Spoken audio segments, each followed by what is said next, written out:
Most of us are taught a very specific story about patriarchy. The standard narrative is that it is a biological default, a naturally occurring hierarchy where men are built to dominate women. Thinkers like Aristotle baked this idea into the foundation of Western logic, arguing that male supremacy was an unavoidable fact of nature.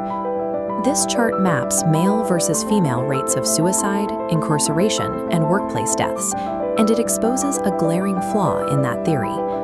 If this system was built purely to benefit men, we wouldn't see them dying by suicide at nearly 4 times the rate of women, or making up the vast majority of the prison population. Then there is the data on internal enforcement. Sociological studies show that women in positions of authority frequently act as the fiercest enforcers of rigid gender standards against other women. Patriarchy is a meticulously engineered socioeconomic operating system. It was designed to exploit the vast majority of people, regardless of their gender.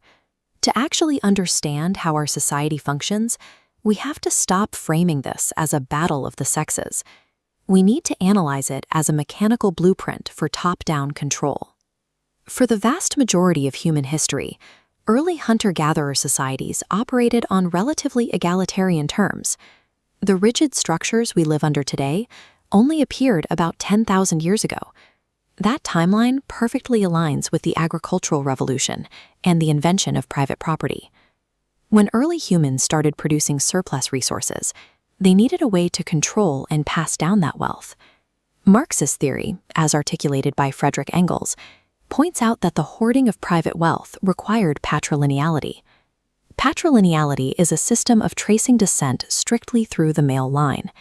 And to guarantee legitimate male heirs, early landowners had to tightly control women's reproductive labor. The subjugation of women began as a cold, calculated economic mechanism to secure the transfer of early wealth. To function, an expanding economic machine requires a massive, compliant workforce to generate value and a military force to protect its borders. To build that workforce, the system utilizes socialization tools like toxic masculinity. Toxic masculinity is a cultural norm that requires men to suppress their full emotional range, mandating strict stoicism and aggression. The end result for the working-class male is profound isolation. He is transformed into an expendable human ATM or a frontline soldier, valued strictly for his physical utility to the state. By granting average men the illusion of superiority over women, the system redirects their anger downward. This prevents them from recognizing their